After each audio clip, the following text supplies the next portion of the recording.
Hello students, मैं हूँ CA Shruti Goyal and welcome to Garun professional academy. This is last lecture of depreciation chapter. अभी तक हमने various method of depreciation and change in method of depreciation, change in estimates and all से related concepts and practical question solve किए हैं। एक topic बचा हुआ था डेप्रिसिएशन चैप्टर का, that is sinking fund method of depreciation. आज हम वो करेंगे। This is last lecture of depreciation. देखते हैं sinking fund method of depreciation. उसके लिए हम एक बार रिवाइज करते हैं कि डेप्रिसिएशन कैसे चार्ज होता है। Suppose this one is profit before depreciation, profit before charging depreciation. उसमें से हमने इतना अमाउंट डेप्रिसिएशन के लिए सेपरेट कर दिया कि हर साल प्रॉफिट से इतना अमाउंट डेप्रिसिएशन के लिए सेपरेट करते हैं। एंड यूजफुल लाइफ है 5 इयर्स, तो 5 इयर्स तक हमने डेप्रिसिएशन सेपरेट किया। And total out of profit हमने टोटल डेप्रिसिएशन इतना एक्यूमुलेट कर लिया। मतलब आउट ऑफ प्रॉफिट हमने इतना अमाउंट डेप्रिसिएशन का निकाल कर सेपरेट रखा, जिससे कि हम जब असेट की यूजफुल लाइफ कंप्लीट होती है तो न्यू असेट परचेज कर सकते हैं विद दिस अमाउंट। ठीक है, यही मतलब होता है डेप्रिसिएशन हम क्यों करते हैं, ताकि असेट्स की जो भी एक्सपेंस हो रही है वो प्रॉफिट में चार्ज हो जाए during the useful life of asset. किसी भी एक ईयर पे पर्टिकुलर बर्डन ना पड़े, चाहे वो लास्ट ईयर हो चाहे फर्स्ट ईयर हो। इसलिए असेट के एक्सपेंस को सेवरल ईयर्स में डिवाइड कर देते हैं। लेकिन जब आज से 5 साल बाद हमें न्यू असेट्स परचेज करनी पड़ेगी after useful life we have to purchase new asset. तो क्या हमारे पास रुपीज हैं, क्या हमारे पास कैश है न्यू असेट परचेज करने के लिए? Answer is no. वाई? अब आप बोलेंगे मैम हमने तो ये फंड एक्यूमुलेट किया डेप्रिसिएशन का रिप्लेसमेंट ऑफ असेट के लिए, तो फिर क्यों नहीं है हमारे पास कैश परचेज करने के लिए?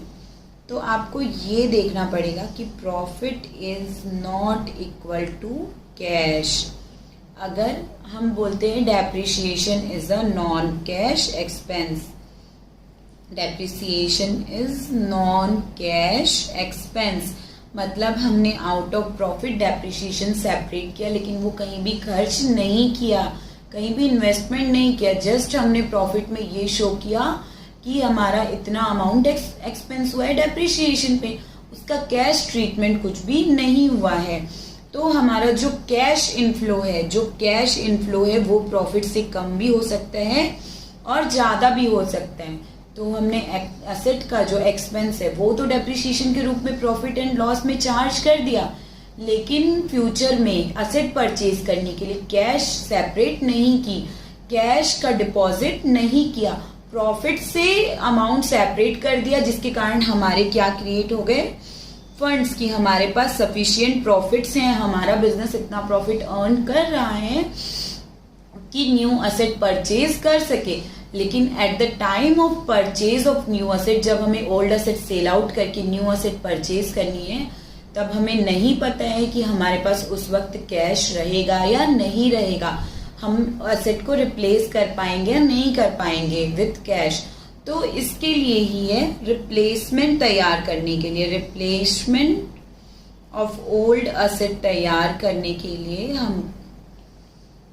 हमारे पास है सिंकिंग फंड मेथड, जिसमें हम डेप्रिसिएशन अकाउंट तो क्रिएट करते ही हैं, प्रॉफिट एंड लॉस अकाउंट में डेप्रिसिएशन चार्ज भी करते हैं, उससे रिलेटेड फंड भी बनाते हैं। साथ ही साथ इक्वल अमाउंट जिससे डेप्रिसिएशन चार्ज किया है वो इक्वल अमाउंट हम कैश के रूप में इन्वेस्ट भी करते हैं over the useful life of asset, ताकि at the end of useful life of asset हमें कोई पर्टिकुलर अमाउंट जो इन्वेस्ट करना है फिर से असेट रिप्लेस करने के लिए, वो एट दैट टाइम अवेलेबल हो सके। यही खास बात है सिंकिंग फंड मेथड की। स्टेप्स अगर हम देखें सिंकिंग फंड मेथड में स्टेप्स क्या होते हैं, तो सिंकिंग फंड मेथड में ये स्टेप्स होते हैं कि सबसे पहले तो एज यूजुअल डेप्रिसिएशन चार्ज करेंगे असेट में, and depreciation will be charge to depreciation charged for asset depreciation to P&L account. और जो डेप्रिसिएशन P&L अकाउंट में ट्रांसफर होते हैं वो कहाँ ट्रांसफर होते हैं? डेप्रिसिएशन फंड में। Asset account as it is चलते रहता है, डेप्रिसिएशन कहाँ ट्रांसफर होता है? सिंकिंग फंड या डेप्रिसिएशन फंड में ट्रांसफर हो जाता है। ये तो हो गया नॉन कैश वाला part.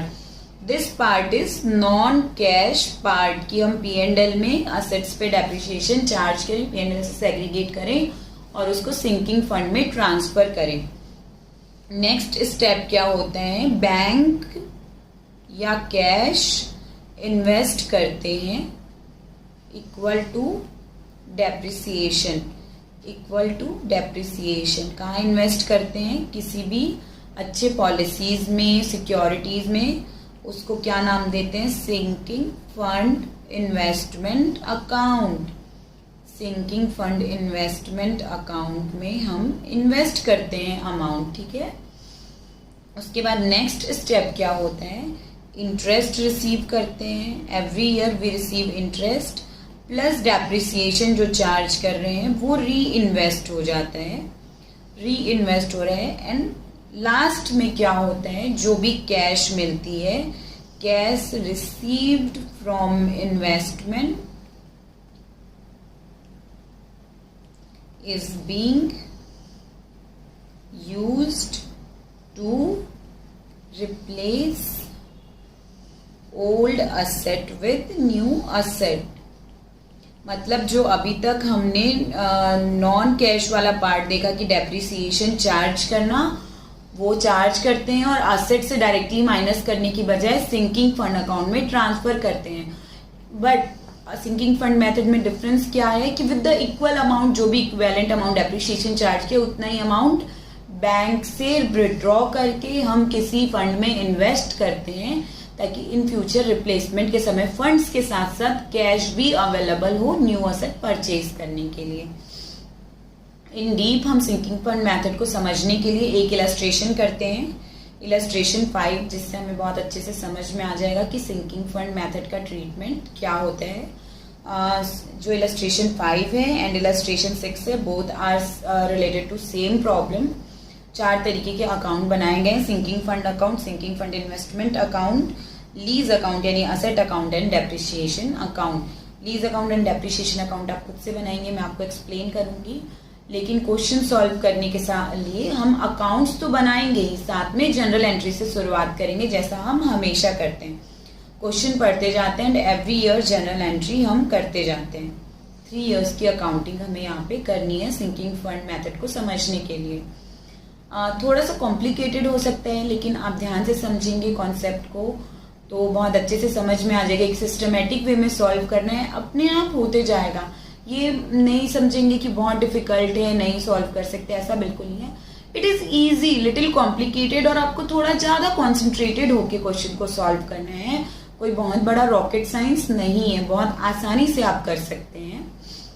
And I have tried my best कि आपको इजिएस्ट वे में ये चीज समझा सकूं। 2 पार्ट में जब आप इसको सेग्रीगेट करेंगे, एक तरफ डेप्रिसिएशन चार्ज करना, दूसरी तरफ अमाउंट को इन्वेस्ट करना, और लास्ट में सभी अकाउंट्स आपस में एडजस्ट होते हैं, तो it will be very easy. देखते हैं illustration 5। On 1 April 2013 Z limited purchased the lease property for ₹10 lakh. मतलब इन्वेस्टमेंट कितने की है आपकी लीज में? बिगनिंग में इन्वेस्टमेंट कॉस्ट है असेट पे ₹10 lakh. The lease would expire on 31 March 2016। 1/4/2013 से 31 मार्च 2016 तक, मतलब 3 इयर्स के लिए हमने लीज पे लिया है एक asset, lease of property. Decided to set up a sinking fund. Sinking fund create करना है, यानी कि असेट में डेप्रिसिएशन चार्ज करने की बजाय डायरेक्टली सिंकिंग फंड में ट्रांसफर करेंगे, बस असेट की बजाय सिंकिंग फंड अकाउंट आ जाएगा। The sinking fund was to be credited और debited with an annual contribution from profit. ये जो वर्ड लिखा हुआ है एनुअल कॉन्ट्रीब्यूशन फ्रॉम प्रॉफिट, इसका मतलब है डेप्रिसिएशन। ये क्या बोल रहे हैं मैम कि annual contribution from profit depreciation कैसे होता है? देखिए यहाँ पे हमने क्या बताया, प्रॉफिट बिफोर डेप्रिसिएशन, इसमें से हमने इतना अमाउंट डेप्रिसिएशन के लिए सेपरेट रखा, मतलब प्रॉफिट से उतने अमाउंट को डेप्रिसिएशन में कंट्रीब्यूट किया, दैट इज एनुअल। एनुअली हम डेप्रिसिएशन चार्ज करते हैं, यही है annual contribution from profit, that is charge of depreciation, that will be transferred to sinking fund account. And interest on investment, अगर इन्वेस्टमेंट पे कोई भी इंटरेस्ट मिल रहे हैं, एंड प्रॉफिट और loss on realisation of sinking fund investment, मतलब कौन कौन सी 3 चीज यहाँ पे सिंकिंग फंड अकाउंट में डालने बोल रहे हैं। पहला तो annual contribution from profit, that is depreciation. Next, interest on investment, and third one, profit oblique loss on sale of investment. इतनी चीजें हमको सिंकिंग फंड अकाउंट में ट्रांसफर करनी है। The sinking fund was to be represented by specific investment, मतलब sinking fund में जो भी अमाउंट आ रहा है वो रिप्रेजेंट करेगा एक इन्वेस्टमेंट अकाउंट को। इन्वेस्टमेंट अकाउंट में वो अमाउंट हमको इन्वेस्ट करना है। And any sum made available to the sinking fund were to be immediately invested. Sinking fund में जो भी amount available कराए जा रहे हैं that will be invested except at the termination of fund. जो last year में जो भी fund sinking fund में जाएगा that will not be invested. During the 3 years following transactions took place. 3 year में ये transaction took place हुआ, उसके लिए एक एक transaction wise हम journal entry करते जाते हैं। Journal entry in the books of Z limited, general entry in the books of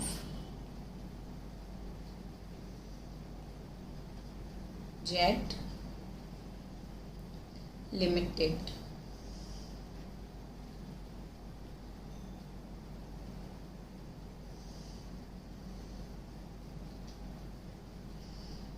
सबसे पहले जो लीज प्रॉपर्टी परचेज की है 10 लाख में, उसकी जर्नल एंट्री कर देते हैं। फर्स्ट डेट वाइज ये ईयर चल रहा है 2013, कब परचेज किया है 1 अप्रैल 2013 को।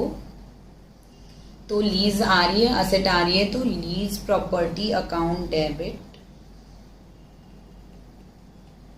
टू बैंक अकाउंट, क्योंकि हमारा बैंक जा रहा है एंड लीज प्रॉपर्टी आ रही है। I am not going to write narrations, मैं जस्ट डिक्टेट कर देती हूँ आपके समझने के लिए। Being lease property purchased. Second entry now on 31 March 2014, now 2014 में 31 मार्च को a contribution from profit that is depreciation of 3,20,000 was made and this sum was invested. Invest भी किया गया है, तो depreciation is expense, depreciation account debit to, generally क्या करते थे असेट अकाउंट, लेकिन अभी असेट में डालने की बजाय इसको कहाँ डालेंगे, to sinking fund account 3,20,000 rupees. Now depreciation will be charge to profit and loss account. 31 मार्च को ही ये कहाँ से कंट्रीब्यूट कर रहे हैं, प्रॉफिट से। सो P&L अकाउंट डेबिट, P&L में एक्सपेंस चार्ज करते हैं तो P&L अकाउंट डेबिट होता है to depreciation account 3,20,000. Now next, same amount was made and this sum was invested. ये इन्वेस्ट भी किया गया है, इन्वेस्ट किया है तो सिंकिंग फंड इन्वेस्टमेंट अकाउंट में इन्वेस्ट किया। हमारी कैश गई है तो bank account will be credited. Credit what goes out, cash जा रही है इन्वेस्टमेंट के लिए, और इन्वेस्टमेंट एक हमारी असेट क्रिएट हो रही है, इसलिए sinking fund investment account debit to bank account, क्योंकि हमने ये अमाउंट ही कर दिया invest. Same 3,20,000 has been invested. Next transaction है अक्टूबर 13, 2014। Investment which were originally costed 1,10,000 were sold for 1,20,000। मतलब यहाँ पे profit on sale of investment कितना हो रहा है, 10,000 रुपीज का। And proceed of sale were reinvested, मतलब कैश रिसीव भी हुआ और उसके बाद उसको फिर से इन्वेस्ट भी कर दिया गया। तो एंट्री करते हैं 13 अक्टूबर 2014। नाउ 2014 की जो एंट्री है उसमें 13/10 को एंट्री होगी। पहले तो बैंक रिसीव हुई है, तो bank account debit to sinking fund investment account. कितना अमाउंट रिसीव हुआ है? 1,20,000। Out of this 1,20,000 10,000 is profit. और यहाँ पे हमने देखा क्वेश्चन में लिखा हुआ है कौन कौन सी 3 चीजें जो हमको सिंकिंग फंड अकाउंट में ट्रांसफर करनी है। एक तो डेप्रिसिएशन जो हमने कर दिया, नेक्स्ट इंटरेस्ट ऑन इन्वेस्टमेंट अगर रिसीव होता है तो वो, और नेक्स्ट प्रॉफिट और सेल, प्रॉफिट और loss on sale of investment. 3 चीजें। तो this is third one, profit on sale of investment. तो 13 अक्टूबर को ये ट्रांसफर कर देंगे सिंकिंग फंड अकाउंट में। तो sinking fund investment account debit करेंगे क्योंकि प्रॉफिट अभी कहाँ चले गए? सिंकिंग फंड अकाउंट में। वहां से ट्रांसफर करेंगे टू सिंकिंग फंड अकाउंट। 10,000 का profit transfer to sinking fund account from sinking fund investment account, being profit of sale of investment, profit from sale of investment transfer to sinking fund account. Now next transaction on 2015, 31st March 2015 को transaction है a contribution from profit that is depreciation। तो depreciation की क्या entry हो जाएगी? depreciation account debit to sinking fund account 3,20,000 and that will be charged to profit and loss account। 31st March को ही P&L account debit to depreciation account 3,20,000। interest on investment of ₹16,000 was received। जब interest receive हुई है 31st मार्च को, मतलब हमें cash receive हुई है। Bank account debit, bank account debit, debit what comes into interest on sinking fund investment account. क्यों? क्योंकि इंटरेस्ट हमारी इनकम है और इनकम जब रिसीव होती है तो उसे हम क्या करते हैं? क्रेडिट। एंड नाउ क्या था? 3 चीजें जो ट्रांसफर करनी थी। सिंकिंग फंड इन्वेस्टमेंट का interest, depreciation, interest on sinking fund investment and profit और loss on sale of investment. तो ये interest on sinking fund investment भी कहाँ ट्रांसफर हो जाएगा? सिंकिंग फंड अकाउंट में। Interest on sinking fund investment account debit to sinking fund account. ये P&L में ट्रांसफर होने की वजह कहाँ ट्रांसफर हो रहा है? सिंकिंग फंड अकाउंट में। फर्स्ट तो नॉर्मल एंट्री है bank account debit to interest, interest received की। नेक्स्ट P&L में ट्रांसफर करने की वजह हम कहाँ ट्रांसफर कर रहे हैं? सिंकिंग फंड अकाउंट में, because fund is also part of profit.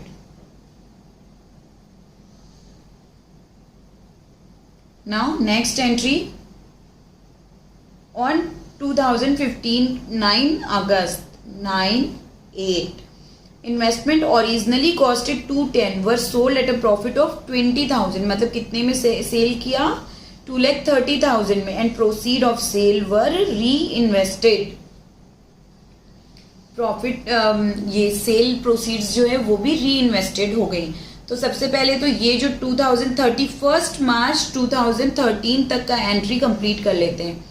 जो देखिए हमने ईयर एंड में 31 मार्च 2014 के वक्त सिंकिंग फंड में इन्वेस्ट किया 3,20,000। नौ 2015 में भी हम इन्वेस्ट करेंगे कितना अमाउंट? 3,20,000 डेप्रिसिएशन का एंड 1,20,000 जो रिसीव हुआ है अब वो री इन्वेस्ट करेंगे। ये तो 13 अक्टूबर को ही री इन्वेस्ट कर देंगे। 1,20,000 विल बी री इन्वेस्टेड इन 13 अक्टूबर इटसेल्फ। 13 अक्टूबर 2014 को ही sinking fund investment account debit to bank account 1,20,000। यहाँ ये एंट्री लेफ्ट थी, इसे कंप्लीट कर लेंगे। ये री इन्वेस्ट हो गया सेम टाइम पे। ये एंट्री छूट गई थी थर्ड एंट्री 13/10 की, क्योंकि यहाँ पे लिखा हुआ है 13/10 को ही the proceed of sale reinvested on the same day proceed of sale will be री इन्वेस्टेड। नाउ 9 अगस्त से पहले 31 मार्च को ईयर एंड पे हमको री इन्वेस्टमेंट करना है 3,20,000 out of depreciation and 60,000 of interest. that is 3,36,000. Sinking fund investment account debit to bank account 3,36,000. Total कैसे 3,20,000 तो डेप्रिसिएशन का एंड 16,000 इंटरेस्ट का, 3,36,000 बीइंग री इन्वेस्टेड. ईयर एंड पे तो 31 मार्च को तो हमेशा इन्वेस्ट होगा ही, एक्सेप्ट एंड ईयर, क्योंकि एंड ईयर वाला अमाउंट इन्वेस्ट नहीं करना है. वो ऑटोमेटिकली फर्स्ट लाइन में लिखा हुआ है कि any sum made available to the sinking fund were to be immediately invested. तो सिंकिंग फंड में जो भी आया that will be invested. Now next entry है 9 अगस्त की. 9 अगस्त 2015 इन्वेस्टमेंट सेल हुए हैं, तो हमें बैंक रिसीव होगी. बैंक अकाउंट डेबिट 2,30,000 रिसीव हुए हैं to sinking fund investment account 2,30,000. इसमें से जो 20,000 का प्रॉफिट ऑन सेल है that will be transferred to sinking fund account. तो sinking fund investment account debit to sinking fund account by profit of 20,000 that will be transferred to sinking fund account. अब same day पे 9 अगस्त को ही 2,30,000 will be री invested. तो reinvest करना है तो sinking fund investment account debit हो जाएगा क्योंकि इन्वेस्टमेंट हो रहा है, टू बैंक अकाउंट क्योंकि बैंक जा रही है. तो 2,30,000 विल बी री invested. Now last 31 March that is end of the period, क्योंकि 31 मार्च को लीज प्रॉपर्टी खत्म हो रही है, useful life of 3 years complete हो रहे हैं. तो इस वक्त जो डेप्रिसिएशन क्रिएट हो रहा है that will not be invested.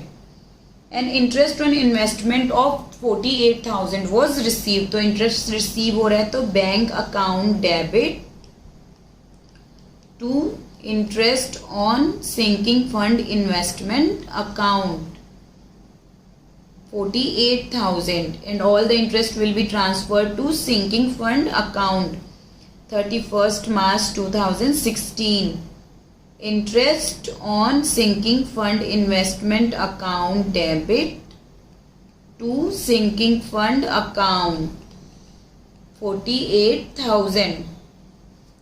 Next, all existing investment were sold for 6,60,000. Investment जो भी हैं वो सेल आउट कर दिए. कितने अमाउंट के लिए? 6,60,000. क्या एंट्री हो जाएगी? सेल हुए हैं तो bank account debit to sinking fund investment account, क्योंकि सेल कर दिए इसलिए कैश रिसीव हुई है 6,60,000. और इसको सेल करने में जो भी प्रॉफिट या लॉस होता है that will be transferred to sinking fund account. तो देखते हैं प्रॉफिट होता है या लॉस होता है, उसके बाद ये एंट्री प्रॉफिट या लॉस की हम करेंगे एंट्री बाद में. A contribution from profit of an amount required to make up sinking fund to 10 lakh was made. 2 entry रह गई, एक प्रॉफिट एंड लॉस की और एक डेप्रिसिएशन की. 31 मार्च को जो भी बैलेंसिंग फिगर आएगा, सिंकिंग फंड इन्वेस्टमेंट का बैलेंस कितना रखना है? ₹10 लाख. तो वो 10 लाख करने के लिए जो भी बैलेंस रिक्वायर्ड होगा that will be created as depreciation for 31 March 2016. और सिंकिंग फंड इन्वेस्टमेंट अकाउंट का जो भी बैलेंस आएगा that will be considered as profit and loss. तो हम sinking fund account and sinking fund investment account बनाते हैं और देखते हैं क्या बैलेंस बचता है, क्या प्रॉफिट या लॉस रहता है एंड कितने अमाउंट का डेप्रिसिएशन चार्ज करना है. ये जनरल एंट्रीज के बेसिस पे ही हम लेजर बनाते हैं. ये क्वेश्चन में लेजर बना हुआ है, हम अपनी जो जनरल एंट्रीज पास किए हैं उससे एक एक लेजर मैच करते जाते. इस तरीके से लेजर की पोस्टिंग भी हो जाएगी एंड क्वेश्चन भी सॉल्व हो जाएगा. सबसे पहली एंट्री हमने की लीज प्रॉपर्टी जब परचेज की. लीज प्रॉपर्टी अकाउंट डेबिट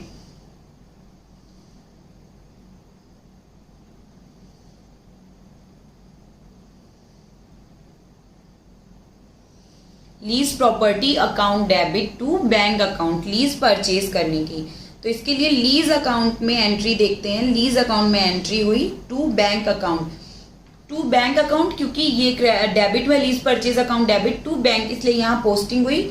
और उसके बाद डेप्रिसिएशन कहाँ ट्रांसफर हो रहा है? सिंकिंग फंड अकाउंट में, इसलिए यहाँ पे बैलेंस वही रह रहा है, डेप्रिसिएशन रिड्यूस नहीं हो रहा है, इसलिए balance brought down and carried down every year, same balance being carried down because depreciation is not being adjusted in lease account but transferred to sinking fund account.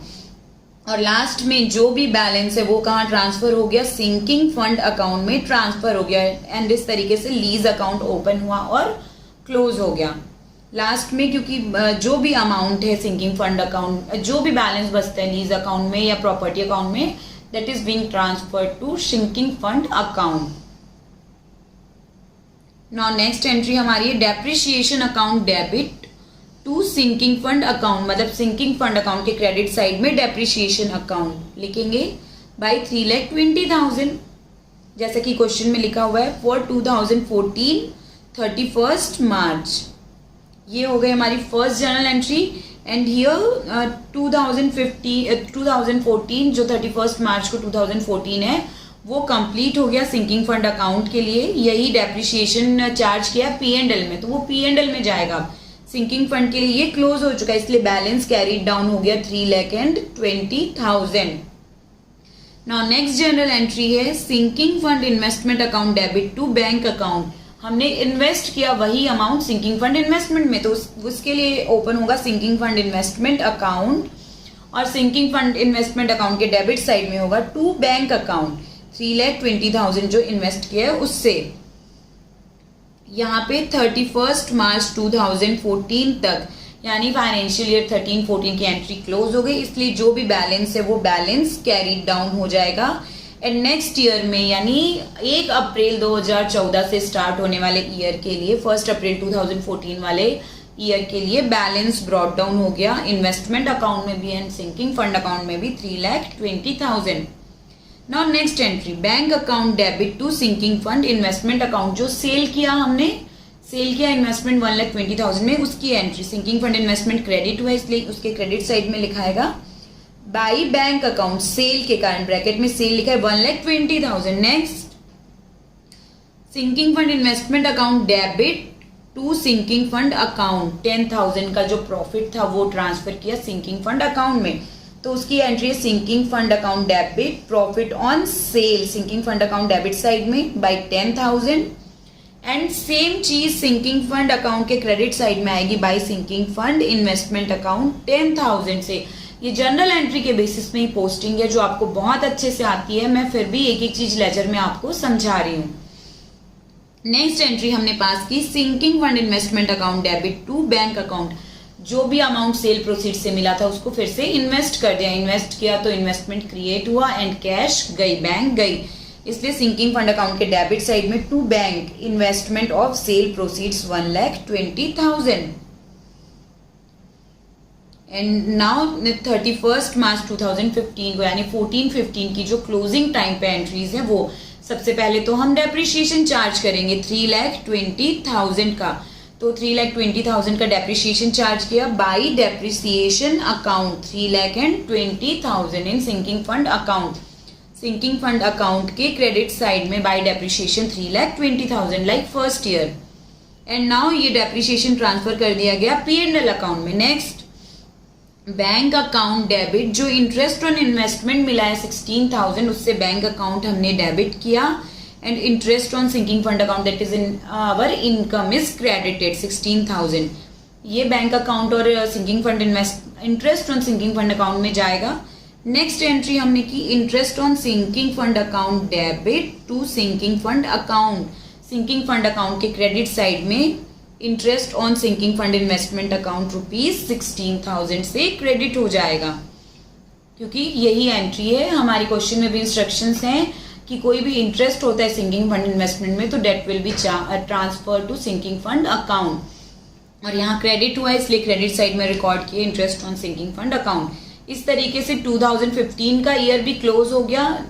उसकी जो भी बैलेंस बचती है वो ट्रांसफर करेंगे. तो सबसे पहले सिंकिंग फंड अकाउंट की बैलेंसिंग करते हैं 3,20,000 प्लस 10,000 प्लस 16,000 प्लस 3,20,000 टोटल है 6,66,000 being balance carried down. Now sinking fund investment account की बैलेंसिंग करते हैं 3,20,000 प्लस 10,000 प्लस 1,20,000 प्लस 3,36,000. ये 3,36,000 की एंट्री हमने अभी नहीं देखी है. 3,36,000 की क्या एंट्री है? जो सिंकिंग फंड में जो हमने डेप्रिसिएशन चार्ज किया और जो इंटरेस्ट मिला 3,36,000 टोटल है, उसको इन्वेस्ट कर दिया। तो sinking fund investment account debit to bank investment of depreciation and investment interest और डेप्रिसिएशन को भी इन्वेस्ट किया। तो टोटल हुआ 7,86,000 माइनस 1,20,000, तो आ गया balance carry down 6,66,000। This is balance carry down of sinking fund investment account. अब आता है लास्ट ईयर में हमने बैलेंस ब्रॉट डाउन लिखा 6,66,000 दोनों अकाउंट्स में। और फिर सबसे पहली एंट्री है 15-16 में 9th of August को सेल किया इन्वेस्टमेंट 2,30,000 में। तो सेल प्रोसीड से by bank 2,30,000 in sinking fund investment account. Then profit हुआ 20,000, वो ट्रांसफर किया सिंकिंग फंड अकाउंट में। इसलिए सिंकिंग फंड इन्वेस्टमेंट अकाउंट के क्रेडिट साइड में 20,000 to sinking fund account and sinking fund account के क्रेडिट साइड में सिंकिंग फंड इन्वेस्टमेंट अकाउंट से आए हैं 20,000। जस्ट ये जो एंट्री है 9th of August को sinking fund investment account debit to sinking fund account, उसकी ही पोस्टिंग की गई है। नेक्स्ट एंट्री है जो री इन्वेस्ट कर दिया, जो भी सेल प्रोसीड है that has been reinvested, investment created, इसलिए sinking fund investment account debit to bank account. इसलिए डेबिट साइड में सिंकिंग फंड इन्वेस्टमेंट अकाउंट के डेबिट साइड में बैंक अकाउंट 2,30,000। और जो लास्ट में जो डेप्रिसिएशन और इंटरेस्ट आ रहा है, अब नाउ इंटरेस्ट रिसीव हुआ है 48,000, उसकी एंट्री कर रहे हैं। ये second number entry, interest on sinking fund investment account debit to sinking fund account. Sinking fund account के क्रेडिट साइड में लिख रहे हैं इंटरेस्ट रिसीव हुआ है 48,000 का। और next sale proceed of sinking fund investment account. Sinking fund investment account से जो सेल प्रोसीड मिली है वो सिंकिंग फंड अकाउंट के क्रेडिट साइड में नोट होगी 6,60,000। 6,60,000। तो अब नाउ बैलेंसिंग फिगर देख लेते हैं क्या बचता है। 230 रिसीव हुआ plus 660 has been received minus 6,66,000 minus 20,000 minus 2,30,000, मतलब लॉस है 26,000 का ऑन सेल ऑफ दिस। तो सेल करने पे 26,000 का जो लॉस हो रहा है वो भी सिंकिंग फंड अकाउंट में ट्रांसफर हो जाएगा। यहाँ पे लॉस ऑन सेल जो भी है उससे ट्रांसफर हो जाएगा sinking fund account debit to sinking fund investment account.